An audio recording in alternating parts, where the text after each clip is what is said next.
you would always want to be on the side of having good credit. Do you think it pays to have good credit? I have two last things that I just want to pick your brain with.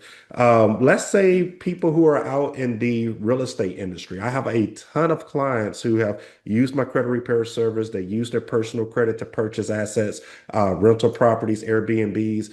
Is there such thing as using credit or using debt to your tax advantage for people that have paid off properties? Maybe they can refinance it, take the money, use that money as income, so-called, and then their earned income that they actually make throughout the year, they go out and buy another property with that income and just use the refinance income to pay their bills and things like that. Is that really a way to avoid taxes, or can you even use debt to your advantage? Is that a real thing? It is a real thing. Oh, It's wow. definitely a real thing.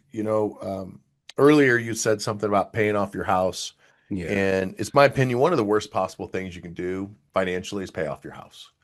It, Heard it that is before. a, it's a recipe for disaster. You're just asking for someone to come take it from you. Because when you have a paid off house, it's a bullseye. And Hmm. unless you know how to hide it, which I do, but most people don't know how to hide their assets. Mm. Where I teach people how to own nothing, control everything. So when I'm done, my clients own absolutely nothing. Dang. Now they got multi-million dollar empires, or maybe it's a couple $100,000. So, we work with anybody, but they don't own it, which means you can't take it from them. You Hmm. can try, but you're not going to get anywhere because, you know, why, if you sue somebody and they have nothing, what are you going to get out of it other than a bunch of attorney fees that they're never going to pay? And if you Right. set it up the way I do in the state of Wyoming, you can't force anybody to pay. They can't garnish you. They can't levy you. They can't get the courts involved. It is Oh, like, wow. sorry, sucker, you're not getting paid, period, ever. Yeah. So to back to your question, if they have real estate, 100%, here's the thing, you don't buy real estate to sell it.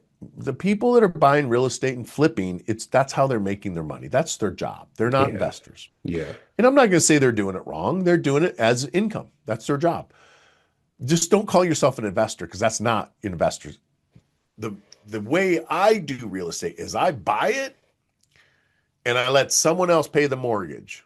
And I use someone else's money for the down payment, usually another loan from a credit card, business credit or business line of credit Okay.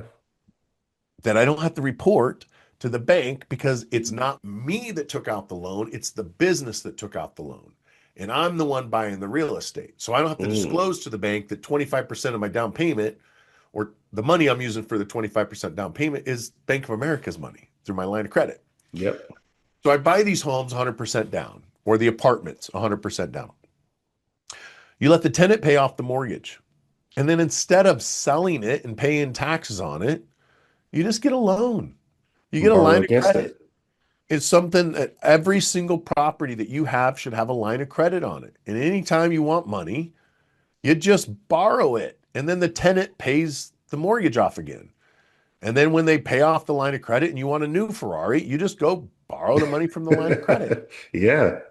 And this is how like guys like Robert Kiyosaki and Grant Cardone and Pace Morby and a lot of the other people that you might know of that are in real estate, Yep. they don't sell properties and make money. They use the bank's money and they pull it out. Another example of this, and this is something that we call it the Musk method. Jeff Bezos, Yep. he's not the owner of Amazon. He owns 12% of Amazon. Anything less than 20% ownership, you're not the owner anymore. So if someone would sue Jeff Bezos, they actually couldn't sue Amazon because he doesn't own Amazon. Or if Oh, Amazon got wow. sued, they can't come after Jeff because he's not the owner. And this is how all publicly traded companies work. And this is how I set up the companies for my clients, where they don't Yeah. own them. They control them, but they don't own them. So you can't sue my clients. Two, because they don't own the business, they don't have paid income tax either. But here's what Jeff did. He's like, hey, I want to build a $500 million ship, also known as a yacht, but it's Yep. enormous. Yeah, I've seen it. Well, you've seen it. It's Yep. incredible, right? Yeah. Here's how he paid for it. He could have sold $1 billion of stock, paid $500 million in taxes, had $500 million in cash, and then paid for the ship that way. Yeah. That would be the Dave Ramsey way to do it. Rice and beans, beans and rice, and don't use debt. There you go. Save up your pennies until you got $500 million to buy your ship. It's not what he did. Instead, what he did is he went to the bank and said, "Hey, I want to buy this ship. I'm going to build this ship. I don't want to sell my stock. So I'm going to give the stock to you as collateral on this $500 million loan." And so the bank loaned him $500 million. The collateral was the Amazon stock that he held. He then took the $500 million and he bought the boat.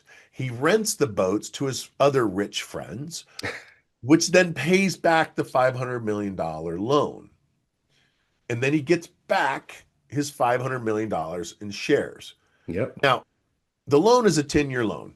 So do you think the Amazon stock is going to be worth more or less in 10 years from now?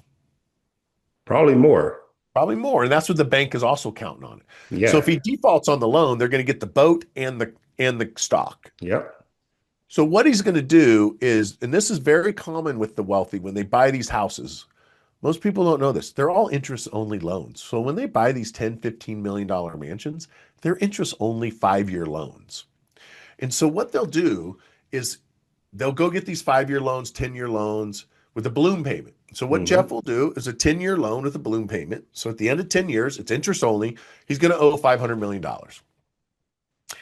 He's just going to go to another bank, use the same collateral, and pay off the existing loan. And he's going to keep repeating that process.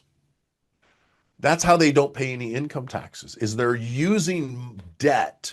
Yeah. Now, if it was real estate, here's how you use it. And this is the only thing W-2 employees can do really to offset their income taxes, is you buy under the big, beautiful bill. It allows individuals, W-2 employees, to purchase short-term rentals. You do what's called a cost segregation report, which is going to give you about a 25% of the purchase price deduction day one. So you make $100,000 a year as a W-2 employee. Yep. You go buy a $400,000 rental property. You have to put 25% down or 20% down. Yep. You get a loan for that. So now you have no money, or maybe you have money saved up. Doesn't matter. You put your money down. You buy this $400,000. You're going to immediately get approximately $100,000 write-off that year. Yeah. Which means you don't pay any income tax on your $100,000 salary. Mm. You just saved $35,000 in income tax. Yeah. You take the 35 grand and you pay off the loan that you took out for the down payment. The next year you do the same thing over and over again. So that's one way to use debt. Thanks for tuning in to this episode. If you wish to be a guest on our podcast, visit StirgusCreditRepair.com and click the podcast page to schedule an episode. If you need help with your credit, you can also sign up at StirgusCreditRepair.com and start your free trial today. Stirgus Credit Repair. Stirgus Credit Repair. If you want a new house, call us.